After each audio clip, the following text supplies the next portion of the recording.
are now listening to the House by the Video Store podcast.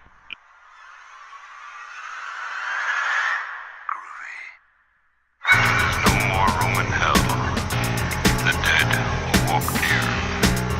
We have such sights to show you. I kick ass for the Lord! Praise God! Keep away! The flower's mine! Welcome to the very first edition of the House by the Video Store podcast. I'm your host, William, and joining me today we have... I am Sean. And I am Corey. So if you found this podcast, and you also likely have found the website, housebythevideostore.com, where we talk about horror movies, cult movies, underground movies, or just older stuff in general. We cover a lot of general horror movies or lesser known things and try to get them out there in front of people. Anything cool, basically. Anything that we don't feel is not worth talking about. Like, everybody has their own kind of opinions on everything, from sci-fi to old school comedy to campy movies to newer horror movies. We pretty much try to cover everything in this. Yeah, everybody seems to kind of have their own taste too. So like Corey, he's into like the older schlock films, I guess. Right? Yeah, I I like anything from the 80s, basically 80s and 90s. I like some newer stuff, but yeah, I was kind of just having a conversation recently about how I wish I was like this age in the 80s, how cool everything would have been during that time. But yeah, I like everything, but that's kind of my forte. Yeah, I kind of have a broad range, but sometimes I like the more classier horror films. But yeah, you know, if it's well directed, normally I like it. You know, anything with style is like, I'm into video stuff, so a lot of it depends on the direction and cinematography and everything. Of course, the acting has to be good too, but yeah, that's pretty much my taste on a lot of the stuff we cover here. And then I like schlocky, terrible horror movies or the slicker, well-produced ones. Because one of my favorite movies probably of all time is Evil Dead 2 and The Thing. So I think those two movies kind of encapture the spectrum of types of movies I'm into, because they're completely different styles of movie. And that's one of the good things about just doing this site, is we get to run into some like older stuff that most people probably haven't seen from time to time, and get it out there so everyone can see it. That's my favorite part of doing the website, is that you know, finding these movies that have just been like buried for years and years and nobody knows about. I like kind of giving them a rebirth so people can be like, oh, what is this? And I'm like, well, you should watch this movie. This movie is very awesome. I love like telling people about stuff. Like, I almost feel like I can't hang out with somebody or talk to them if they haven't seen a certain movie. So I kind of try to throw different things at people that I meet or people that I already know, just to get them out there. I don't think some of these movies should be like we were talking about. What I especially love is anything from the 80s, and back then there's so many movies that just never got any kind of release, and it's kind of a shame that they're just forgotten about and thrown off to the side. So I like digging and finding golden pieces of trash and spreading it to the world. Well, like our first review, Spookies. I don't know why I thought that was going to be like, I don't know, like such a big thing, because nobody really knows about that movie at all. But I think we kind of like introduced it to a lot of people for the first time. So I got a lot of people talking to me after that saying, "Oh my God, I'd never heard of this movie. This is the funniest thing I've ever seen in my life." So that was pretty cool. Yeah, that was kind of the plan from the offset, is to do video reviews that were kind of intricately produced. So, you know, spent time on the editing, shooting stuff for it, popping in jokes, just kind of Corey's sense of humor. Originally, what was the pitch to you, Corey? Because like, we didn't start this website, you know, this wasn't like our idea from the beginning. It was somebody that was pitched to you. So kind of cover that, how how this whole thing got started. Basically, I'd always had a lot of different ideas for something, a t-shirt company, a movie review company, anything where I could basically just talk about all the stuff that I was into. And I got approached by Aaron and Chad, who run theofficialgeeks.com, and they make websites for people and stuff. They're friends with us. And Chad had an idea about doing some kind of horror-related website where I guess his vision of it was to just do written reviews, and Arnie knew that my whole thing was horror movies, so he introduced me to them, and I was immediately just like, yeah, that's cool. But I had a few ideas of my own that I'd been sitting on, and I thought that more video content would be better because people always like to watch stuff instead of read it. At least I do. And I'm a goofball anyway. I love being in front of the camera, and so I thought it just kind of fit right in. I think we really didn't know what direction we were going at first, but I think we're still trying to figure that out. Yeah, and I'm mutual friends with Arnie as well, so they started talking about that, and I always did video stuff since I was younger. So, the plan was kind of Corey write some content, and I produce the video side of it, shoot it and edit and everything, and then, which I knew we wouldn't be able to really keep up with it, and William is a mutual friend of ours who's childhood friends with Corey, and so William also did a lot of video stuff. He's really into movies. He's written stuff on his own for like personal blogs, so I knew he'd be kind of perfect to fit in. So like right away when we were discussing all this stuff, I just asked William if he wanted to join along. So of course he's been producing a ton of stuff on his own, writing it, shooting it, editing it all on his own. And Corey kind of just writes it, and either William or I will edit it and shoot it. It was kind of funny how it went. It was like, Chad wanted to start this, so he got Arnie involved, and Arnie knew me, so he got me involved, and then I thought Sean would be the best person to do for this, and then he said William could help with this. So it's kind of funny because me and William were friends when we were about 9 years old, 8 or 9 years old, and I hadn't seen him for years and years and years, and this is how we got reunited, was doing this website, which is kind of cool. Yeah, and looking back, I think I even remember, like, from childhood, like, I think I saw Creepshow for the first time at your house. Yes, you did. I think my parents rented Jason Goes to Hell one time. Yes, and your mom walked in on the booby scene in the tent, and she was like, fast forward through that, and your dad's like, let them be boys. I remember thinking about those boobs for years. I think that's how most people our age, which we're like right at 30 almost, but most people our age, I think, started renting Friday the 13th, Nightmare on Elm Street, when there was about 6 or 7, like early 90s, when everybody had a VHS player. Video stores were pretty big, and those are like some of the biggest, they'd already been like 4 and 5 sequels by then. Yeah. Friday the 13th more than that, yeah. And just the name House by the Video Store to me, too, like, it just evokes an image of when you walked into the video store when you were a kid. Stores, the horror movies always had the best covers, the ones that you walk by and it caught your attention. That's the only reason I bought movies, just because of the covers. Yeah. And I think that's what draws a lot of people to horror movies, too, is because they're a lot more visual than, like, say, a drama or even there's physical comedy, but, the gore effects, a lot of them are really stylized and everything, and that's the stuff I appreciate.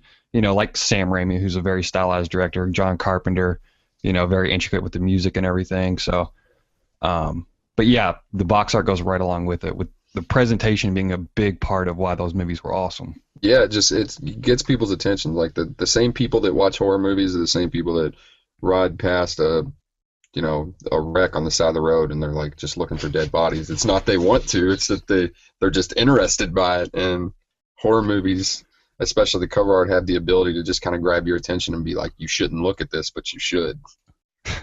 I've always loved that. And like one side effect of having like awesome covers for sometimes not good movies, though, is I remember seeing covers to movies that I thought looked terrifying, and in my mind I had this this movie that like would just the thought of what it was would make me like not be able to go to sleep at night. And then you eventually watch it and you're like, man, this is garbage. Well, in the 80s, it was so easy to do that because that was like the horror movie boom. There were so many new horror movies coming out at the time, and companies were just buying up the rights to all these movies left and right to distribute them. And for the most part, I think they knew that most of these movies really fucking sucked. Yeah. And they knew they were going to have to kind of kick it up a notch to get people to buy it. So they would make these ridiculous, different versions of cover art and posters and these insane taglines just to draw people's attention to them. Yeah, and now it seems like a lot of movies, a lot of stuff's been criticized for this, even trailers, the way they're cut, but a lot of like modern horror movies that are produced through studios, they have like the same looking posters. You know what I mean? The same trailers are cut the same, Yeah. and it's very like sanitized and just It's boring. kind of like a stock footage. Even like Wolf Cop, an artist friend of ours, Nathan Thomas Milner, he pointed out on Facebook, an artist friend of his did like an awesome poster. and Yeah, that artwork was amazing. And I was wondering that too, why they were promoting this. It was basically just like a photoshopped thing. It was okay, it was fine, but it just looked like they took photos in the studio and they photoshopped the cover art, but another artist had done this rendering that looked like an 80s film, which is kind of the tone that they wanted to do for that movie. But yeah, it's so weird. It's like studios are kind of afraid. They just want to play it safe, Yeah, I don't know. For me, my whole thing goes back to the 80s and 90s constantly. I think like what you were just talking about is why I have a really hard time getting into newer movies, and I really have to assert myself and sit down and 100% pay attention to the movie to like it or not, because the way that they're presented now, it just doesn't grab me like it used to. Everything's so watered down and by the book and the same blueprint for every movie as far as trailers and posters and stuff like that. It's just not fun anymore. Yeah, but it at the same time too, it's a lot of For me, it's at almost, least. it's almost like a rehash. Just the horror movies in the 80s and 90s, some of the more popular ones, they would follow in the format of other, other Yeah. popular franchises and copy off of them. Oh, The same everybody thing, was now ripping everybody off. Yeah, now the same thing. The same thing's happening now. I mean, it will always happen, but there's still a lot of good gems. Like It Follows is supposed to be phenomenal. Yeah, I'm really looking forward to that, actually. There's been a lot of good horror movies in the past decade, but I like the Hatchet trilogy. yeah, I thought they were pretty cool. I'm just a big fan of slasher movies, so that was kind of a breath of fresh air. Yeah, Hatchet just definitely kind of was a throwback to the 80s Friday the 13th type films. Even had Kane Hodder as the villain, Victor Crowley. Yeah, Victor Crowley. Yeah. I mean, that was a good example of something that was a fun throwback that didn't have any pretension about what it was. Yeah, and the thing that gets me on some of those movies, I liked Hatchet, but Sean's mad. He said, no. And same thing with Wolf Cop. I liked that movie as well, but a lot of those movies, like the directors have the passion for this stuff and they're fans of it and everything, and that's obviously clear. But they just they don't come through all the way for me as far as the talent on the directing side. Like somebody like Sam Raimi. They don't. I mean, to put it bluntly, they don't have the talent, to make this stand up on its own. And I think they rest on the back of the fans being able to appreciate it for what it is, because they know the Yep. directors and creators are fans of that. So you kind of give it a pass. But if it stood alone and there was nothing before it, it would just be, okay, there's some good gore scenes and that's about it. yep. That's something too, like with a movie like The Guest, the Adam Wingard movie. Yes. Like that's something where it really wasn't ripping off any conventions. It just kind of used like 80s John Carpenter stuff as an influence to make something that was kind of completely different from what those movies were. So every now and then you see things like that where people actually have like the visual style and take tropes from things they liked and put it into something that's at least somewhat original, not just completely a takeoff. Because in the 90s, after like there was the schlock of movies that were all just rip-offs of Halloween and Friday the 13th, and then in the late 90s you had Scream come along and do kind of the self-aware, self-referential type thing, and then a bunch of movies then copied that for the next 10 years. and then they started making all the Asian import remake movies like The Ring and just the various ghost movies and The Grudge. You mentioned Then- The Guest. I didn't even watch that. Yeah. we produced content on it, and I've never even seen it. Yeah, I haven't watched I'm it. gonna pull either. out I Arnie. want I'm gonna pull to. out Arnie right now. I don't even watch what you guys are doing. I watched Williams' review, and I definitely want to see it. I just haven't. Yeah, I watched the review, but I never watched the movie. Yeah, and a lot of, even like Carpenter, he pulled from a lot of directors, before him, Hitchcock, and I think, even some of the Western films and stuff he was fans of. Tarantino, they all do that, but it's just the people that are able to pick out the right things and know how to use it in the right way that really make an impact. And horror a lot of time is a launching pad for people that just have talent in general. And horror's like a cheaper genre of movie to get into versus trying to start off with like a big budget drama. Mm-hmm. It's like Sam Raimi went from the micro budget Evil Dead to directing the Spider-Man franchise. That Exactly. That's just like Peter Jackson. Yeah. Mm-hmm. He, ended with, Lord of the Rings and everything. I won't say ended, but, that was his big payoff was the Lord of the Rings movies. And before that, a lot of people don't know that he did, nothing but horror movies and weird movies. He did Dead Alive, which is one of the funniest, goriest zombie movies ever. He did Bad Taste, which was, I don't know, that's like a guilty pleasure of mine. I love watching that movie. It's like aliens in New Zealand, and they got giant heads. I definitely like Dead Alive better than Bad Taste, though. Did any of you guys ever see Meet the Feebles? Meet the Feebles? A little bit of it. I don't know. I thought that movie was going to be extremely hilarious just thinking about it, which it was. But after a while, you're just like, man, he really went all out and used puppets for an hour and a half. It kind of gets like to the point where you're not even paying attention to the movie. You're just thinking, how the hell did he do this for this long? Put a lot of thought into that. Those directors, they show what they can do on a little budget, and you can see, even if they don't have the money, if they know how to use the camera, they know how to tell a story, that's what gets them these jobs, Yeah.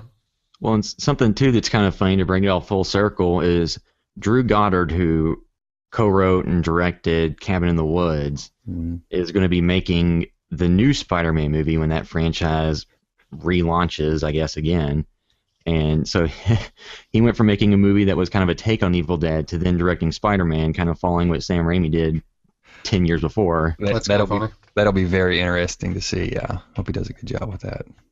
I hope he has a Doc Ock Sam Raimi scene too. He just rips off or you know what I mean, does his own take on it and kind of a meta version of it. That would be a great payoff for fans. Yeah. So I guess now too, if we want to, we can kind of go back through any of the major pieces of content that have been made for the site. We want to kind of just talk about. So, some of the content took a while to produce and write and put together, and some of the stuff's just a little bit quicker, easier to release things. But we want to talk about some of the stuff we put out. Yeah, I have our page pulled up now. Kind of the first stuff we did, we had a few pieces ready to go. We've done some con coverage, like Days of the Dead, Fright Night Film Fest. We talked to John Kassir, did an interview with him, who is the voice of the Crypt Keeper from Tales from the Crypt. That was awesome. Got his top 5 Tales from the Crypt episodes. That was kind of one of the highlights of what we've done so far. That wasn't even planned, though, which was the funny part. Like, our whole plan was to do, like, my top 5 favorite Tales from the Crypt episodes. And because normally when we do all our top 5 video coverage, it's usually just, top 5 things that I think are cool for some reason or another. And I approached him with the idea, and I guess he didn't understand the way I said it, because we did the intro, and then I said, okay, now it's going to be the top 5 Tales from the Crypt episodes. And he said, oh, okay, let me get something to write with. And he just started naming his top 5 favorite, and I was like, holy shit, that just got 10 times better. Yeah. He was didn't even ask him to do that. He was amazingly awesome, super nice guy. Like, yeah. Could not have been nicer. And he read all the descriptions to him too, which I did not expect him to do. I thought he was just going to give me the list, but he was just like, let's go. He gave us read like an awesome description of every little one. It was great. Gave us a great piece of content there, How hyped were we after that? And that's something that, yes, as far as I yes. know, I think we're the only ones that have that as his top 5. Yeah. Yeah, I couldn't find that anywhere else, so I was definitely excited about it. We left him a T-shirt too after he went and took a break. I wonder if he wears it or not. Which we have on the site, and we've sold a small number of. But so if anybody wants to buy any, it would help us out. We just had to file our taxes and lost a lot of money. But Please buy a shirt. we're doing it for fun. It's just it just costs us money sometimes. Spooky's video review, that was one of the first ones. We've done a lot of top 5s like Corey was talking about, underrated slashers. Those are the top 5 funnest that for me. actually Really. scared Corey. Sorry, most fun. I don't have an education. Cheesy martial arts films. Did a Phantasm video review. The Gate, those are pretty intricate. A few other things is best trailers for worst films, where Corey's picked out some entertaining trailers that where the films are maybe not that great. Like I said, video blogs, kind of some quicker stuff. We have the Halloween. Remember the Halloween 5 reunion panel at Fright Night? How that went? Oh, good God. That Yeah. was somewhat of a train wreck. Yeah, jeez. Yeah, I hate she to was- say partied probably a little too hard, but yeah, it Tamara is what it Glenn. is. Very entertaining if you could sit through the whole thing. Yeah, definitely. If you're looking for something a little out there, definitely check that out on the website. There's a whole Halloween 5 reunion, and the panel is just absolutely ridiculous. Because I'll just go ahead and say it. Tamara Glenn was either drunk or high or something the entire time, and it was an absolute nightmare, I think, for some of the guys up there, because she just kept screaming on the microphone and repeating herself all the time, and she was just real loud and twitchy. So I'm glad we got it on tape. Yeah, She talked about how great Dawn was. Oh yeah, I Like think Michael she's Myers. like just completely just wanted to jump on top of Don Shanks and have sex with him on stage. Then if you just look at the comments on YouTube for that video, it's just we can let the people who comment say anything that we didn't want to say, just out of respect for those involved with the panel. Because you never want to make people mad if you don't have to. Yeah. I mean, I mean, you don't have to, but Well, a couple I'm people definitely on, not afraid to talk about it if it was right there in front of you. a couple people on the panel actually said, "Please put this on the internet." So Yeah. after we Sorry, after it somebody was in the over movie with. says put it up. You better believe we're going to. So we did some Halloween content, top 5 Halloween specials, like old TV specials and stuff like that. Let's see, You know what what, else? some of the stuff we throw out there just so people don't think we're 100% a horror movie site. Like, the top 5 Halloween TV specials. We had top 5 cheesy martial arts movies. The best trailers for the worst films doesn't just have horror movies. Well, I think it does right now, but like one of the first ones we did was Treasure for the Four Crowns, which, I just think we need to cover. We want to let people know that we're covering everything, cult Yeah. and underground comedy and crazy action movie Rambo ripoff stuff related, not just horror movies. And I think some of this stuff might have caught some people off guard, like, oh, I thought you guys had a few friends say, I thought you guys were a horror movie site. What's up with the cheesy martial arts films? And I'm like, man, I'm just into all things cinema that's hilarious and funny and scary, and I think we there's talk about a lot of stuff. stuff that has, cult followings. Even if it's not specifically horror. Like martial arts films. Anything that's a lot of genre films basically is what we cover. Some sci-fi stuff like the X-Files. Yeah. What else? We had the Walking Dead recaps, everything. Yeah, which those are no longer going to happen. Why, William? They're my favorite. Just If anybody probably doesn't know, I'm not a fan of The Walking Dead. I don't really know why. I might catch some people kind of off guard, but I'm just not a big fan of it. I never could get into it. I'm a fan of Greg Nicotero and his SFX makeup. Yeah. I've always been a big KMBFX fan, but yeah, other than the show, I just could never get into it. I don't know why. Yeah, I only made it through part of the first season. Like, 'cause I've watched it. I just maintain that it's one of two things. It's either the best bad show on TV or the worst good show on TV. 'Cause there'll be like one or two episodes here and there where it's like, man, they really, put something together that's on par with a lot of zombie movies. And then you have 4 or 5 episodes after that where nothing happens, and it seems like you're just spinning gears and Yeah. spinning tires.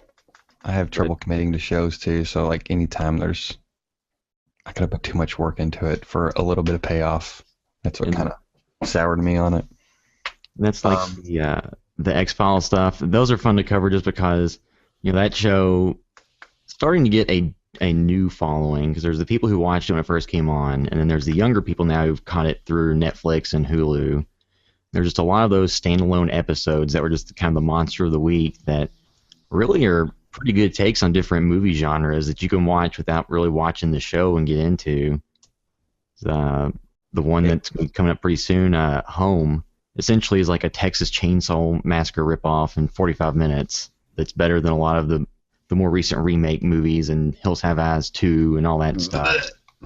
Yeah, I've really enjoyed watching those recap, and it's made me want to go back and visit some of those episodes. Because there's a very few that I remember from when I was a kid, because I haven't not watched the series since then. But Yeah, it I always makes me liked wish I didn't get rid of a couple seasons at Book and Music Exchange.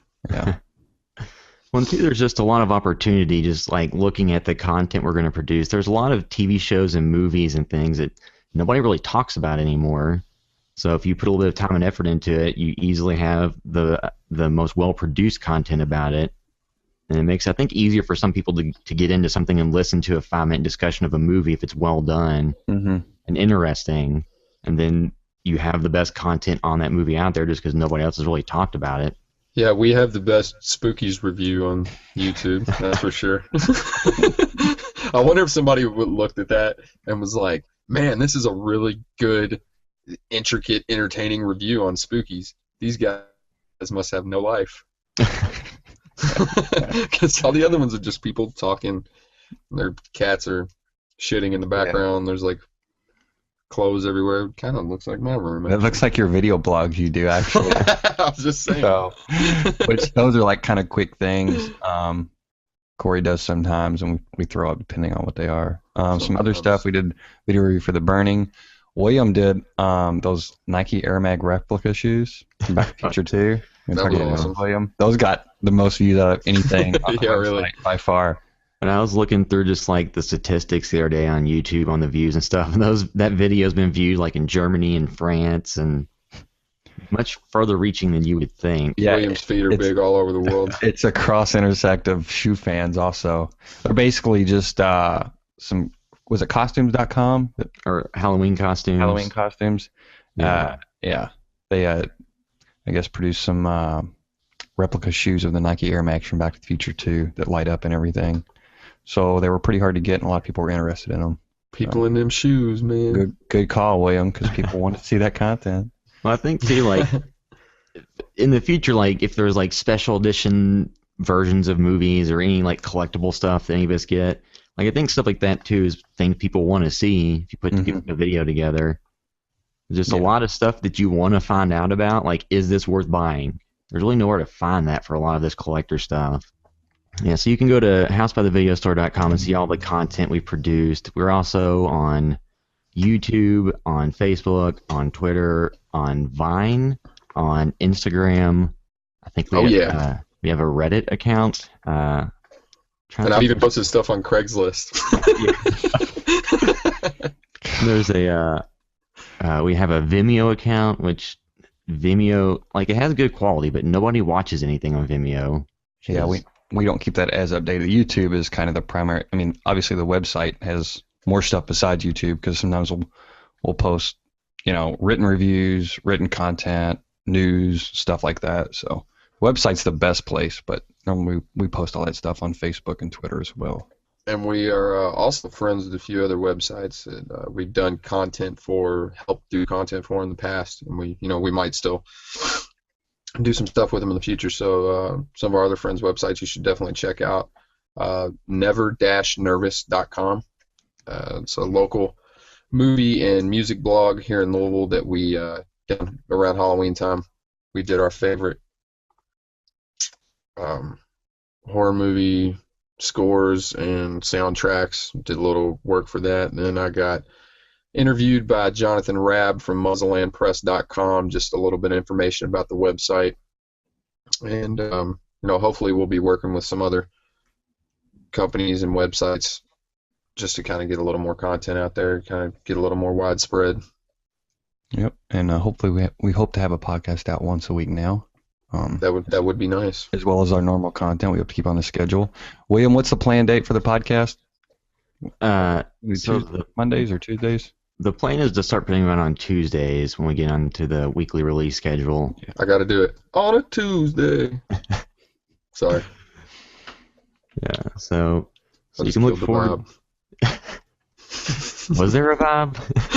Bitch, don't kill my vibe. This is like a hip hop podcast now. We also have I'm not going to say it. We don't want to spoil our content, but we have a rap video coming out, a review. Dude. Eventually. Why did you just do that? As soon as Corey, I just want to hold you to it. I know. I can't. All right. So when we talk about some of the stuff that we're, some of the content ideas we all have, we have different ways to show them to each other. And you all did the list the other day of all the content stuff that you have ideas for coming up in the future. And I saw that goddamn video on there. And so I'm never gonna get away from this. Yep. No. Alrighty. So anything else to cover, William? Our next podcast will be about the first 4 Friday the 13th movies, because those are kind of part of the same realm of before it got supernatural and kind of, those are kind of their own set of movies, I think. Yeah. That's like the ultimate American slasher film. Yeah, so and we're light on Friday the 13th content on the site, which, I mean, we all like it. It's a lot of us started out watching that as far as horror films, but hey, there's a lot of movies out there, bro. Can't cover them all at once. But so we figure we finally get around to doing some Friday the 13th stuff, since there's a ton of fans of that, and that's definitely stuff people want to see. But as we said, when we first started doing the site, it was more esoteric and kind of hidden gems or hidden pieces of crap, depending on the stuff Corey wants to cover. So, we're trying to keep well rounded with everybody's taste and what audience members like, and also just what we want to do too, because we're doing this for fun because we love this stuff. Yeah. Yep. So. Yep. That wraps up this episode. So you can look forward to these podcasts being released weekly. You can always just go to housebythevideostore.com to see what we got coming out. So that's it. I love you all.